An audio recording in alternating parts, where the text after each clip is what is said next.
साथै तपाईँहरूको घरको छानाबाट आकाश देखिँदैन भने यो आकाश जस्तो देखिने खालको मजाको प्रोजेक्टर ल्याम्प जस्तो आइसकेको छ। यो चाहिँ मजाको क्या केटाकेटीको रुमहरूमा लाउन आफ्नै रुममा लाउन पनि धेरै राम्रो। यो चाहिँ अहिले मैले बुइनीको कोठामा लगाइदिएको छु होइन।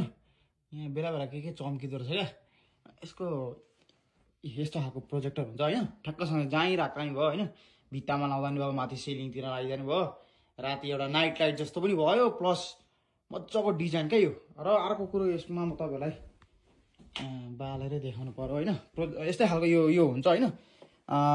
र यसमा डिफ्रेन्ट खालको इमेजहरू लगाउनु मिल्छ क्या। यो भयो होइन। लगभग 10-15वटा जति आउँदछ क्या यो। यिनीहरू भयो होइन। यो सेन्टा क्लज यो क्रिसमसहरूको पनि रहेछ। म यो लगाएर देखाउनु पर्यो तपाईँहरूलाई टक्कसँगले यो खोल्ने होइन। अनि यस्तो खालको यो यसको फिल्म भन्नु नि लगाएर अहिले चाहिँ म यो क्रिसमसको लगाउनु पर्यो।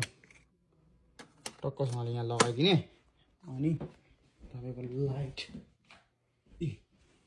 जस्तो मजाको क्या यो चाहिँ। केटाकेटीलाई चाहिँ धेरै नै राम्रो खालको देखिने क्या कोठाहरू होइन। भने भिन्न खालको डिफ्रेन्ट खालको इमेजेसहरू लगाउन प्रोजेक्ट गरेर मिल्छ। तपाईँहरूलाई नि लिन मन छ केटाकेटीलाई चाहिँ राम्रो हुने रहेछ होइन। लिन मन छ भने म मुनि लिङ्क राखिदिन्छु, लिन सक्नुहुन्छ है त। धन्यवाद।